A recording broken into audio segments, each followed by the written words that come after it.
the Twins starting pitching pipeline. That's been the biggest thing for this organization that they need, and we're finally kind of seeing some hope there, and it's exciting.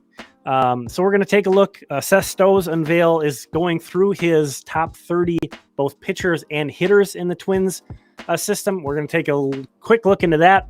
Aaron Gleeman of The Athletic released his top 40 list. But again, Seth has been running through his top 30 Twins pitching and hitting prospects. And the thing that really caught my eye here, to be honest, scrolling through, you can see just how much great stuff there is here. We have a bunch of Seth's interviews with the actual players, lots of write-ups on these guys, just really great stuff. So I want you to go check that out for that. And then I want to point out too, down at the bottom here, you can go back and check out all of the from 1 to 30 of the pitchers. And then I think pretty soon here, we're going to get the 5 through 1 of hitters. So check that out. But kind of what's kicked off this idea of this as the talking point for me was seeing that Seth has Matt Canterino as his number 1 Twins starting pitching prospect. I was surprised. And he kind of alludes to that, expecting people to be a bit surprised on this. And I got to say, I was surprised. He's not the guy that I would put there, and we'll get into that in a minute. There's actually honestly 7.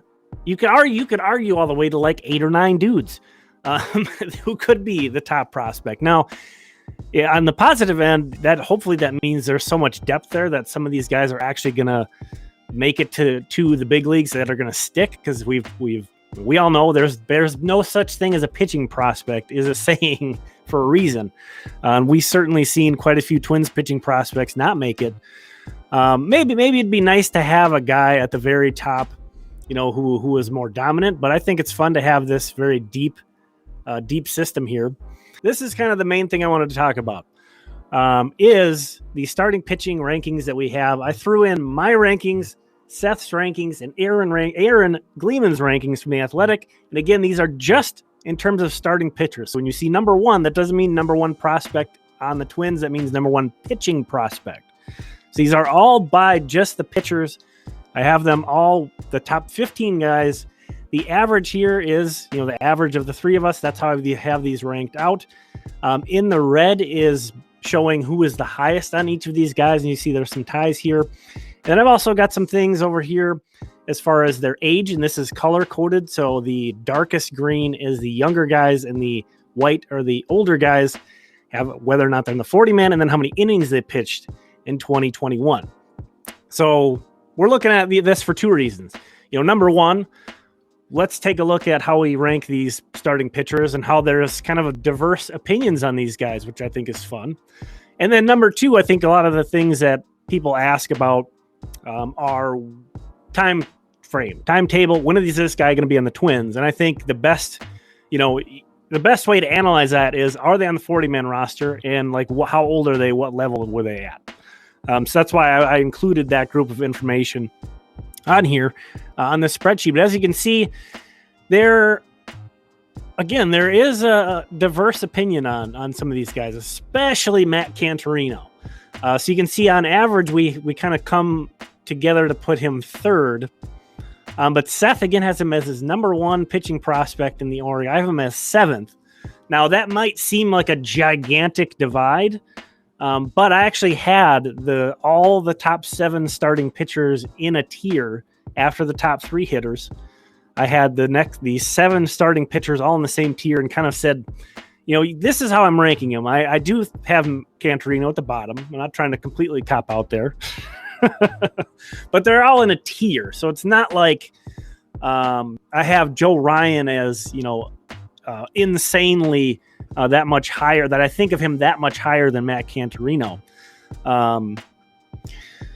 So I wanted to just kind of point that out. So how did I land on Canterino at number 7? Why do I have him so much lower? I just think he's the most likely guy to end up in the bullpen. Part of it is also in these numbers over here. He only threw 23 innings last year, and he's already 24 years old. Time is kind of playing against him a bit more than some of the other guys. He hasn't made his AA debut yet even. He was incredible last season. Incredible numbers, but I think he was really picking on competition that was way below. I mean, he should have been in Double-A last year, I think. Nothing. He can't control that, obviously. And he went out and just dominated down in Cedar Rapids.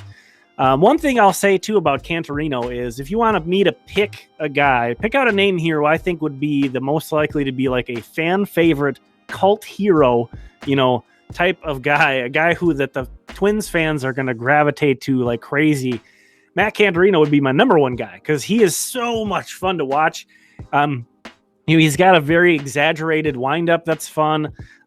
He is intense, but also like off the field, he seems like the nicest guy in the world. So there's that very interesting sort of Dr. Jekyll, Mr. Hyde thing going on with him. His pitches are fantastic. And then at least in the minors so far, when he strikes somebody out to end the inning, he sprints off the field and jumps over the first baseline. So much fun, so much energy, high energy. And that's part of kind of why I think maybe he's perfect for the bullpen is he is expending so much energy, and that's not to say just because he throws funny, his delivery is odd.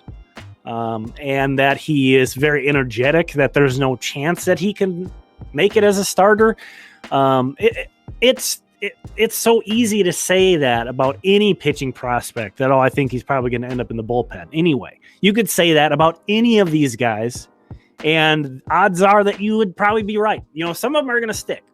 Chances are hopefully, we have quite a few of them that are going to stick, but it is very easy to be like, this guy's probably going to end up in the bullpen because that happens so often.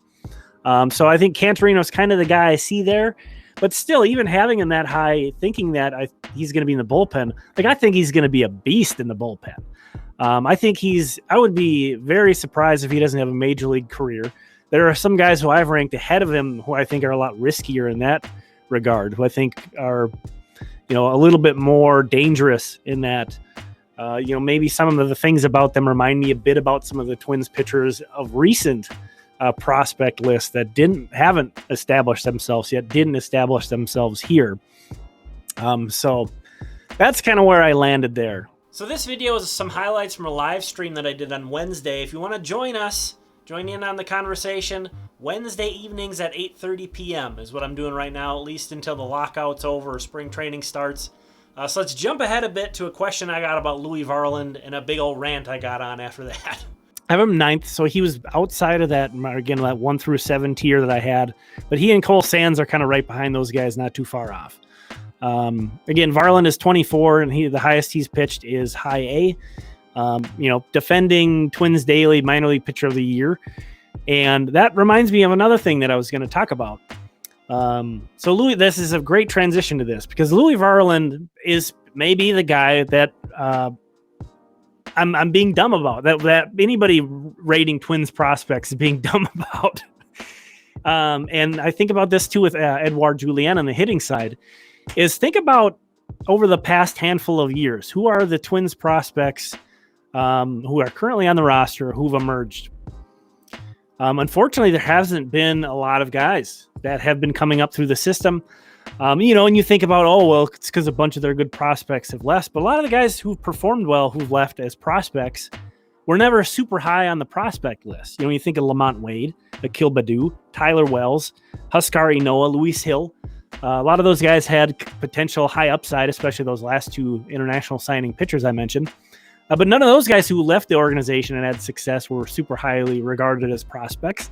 And the two guys that are here, who have, to this point at least, been great performers, came up through the organization, never all that highly regarded as prospects. Luis Arraez was never a super high prospect on Twins lists. I certainly underrated him. I didn't think a lot of his tools and his skills would translate to the big league level. And then Bailey Ober, who, pitched great last year as a rookie. He wasn't ever very highly regarded. Look at his minor league numbers. They are ridiculous, Bailey Ober. And, Luis Arraez, too, is a great performer in the minor league. So I wanted to bring that up just to point out that Louie Varland is a great guy to talk about. It feels like maybe he's not as projectable as some of these other guys. But again, he's a guy who knows how to work. He's a guy who knows how to assess himself. And he's pitched extremely well. Again, he doesn't have these innings concerns that a lot of the other guys have. and he was the best minor league pitcher in the organization last year. So he's definitely worth getting excited about, and it wouldn't shock me at all. It wouldn't shock me at all if, 4 years from now, I'm saying the same thing about like, man, there's all these prospects that burnt out, and then Louie Varland's here, the guy who's the biggest, starting pitcher who established himself among this group. Wouldn't surprise me at all.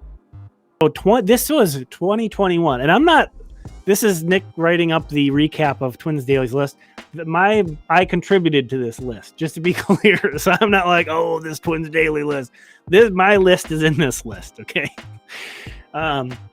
So this was the 2021 preseason top prospect. So you'd think, well, Bailey Ober, he had 20 starts. He pitched pretty darn good for the Twins. He must have been a really high prospect. We had him 20th. Coming into last year, the year that he was awesome. And, Jose Miranda was 19th. But just look at these pitchers that we had above Bailey Ober, who again is not prospect eligible anymore. So that's why he's not on the list that I was showing. But Duran, Balazovic, Canterino, again, we're just talking about pitchers, Enlow, Sands, and Edward Colina, who's no longer with the organization. So imagine if all of those guys actually end up being better than Bailey Ober. Like, if you want to get geeked out about kind of the future of this organization, about the future of this pitching staff, that's kind of the exciting thing is, and Joe Ryan wasn't always a huge, super duper prospect or anything. I think he popped up on some top 100 lists. He was on Baseball America pre-2020. He was 98th on this. So he popped up on one top 100 list once. That's Joe Ryan. So it's not like he was some kind of a super mega prospect either. And look at all these guys that we've been considering have higher potential upside, maybe that were safer prospects. But again, let's take a look back. One more thing here at the 2017 list. So again, I'm talking about, we're excited. This is the best looking crop of Twins pitching prospects that we've seen. But, I do want to kind of pump the brakes a little bit and look back on, let's take a look at 2017. Who were the starting pitchers that we were getting hyped about then? Fernando Romero was the number 1 prospect. Steven Gonzalez was number 2. Tyler J was number 5. Adalberto Mejia, Cole Stewart on here. Felix Jorge, JT Chagua. Nick Birdie, Justin Haley, who's the Rule 5 draft pick that year. So, these things happen. We were excited about these guys too at a certain point. Maybe that was ill-advised excitement. And again, I think I would have contributed to this list as well. I don't remember for sure. But anyway, not kind of trying to dog on Twins Daily. If you look at any list from 2017, it's going to look like this. And, weird stuff happens. And so you don't want to count your pitching prospects before they're hatched, basically.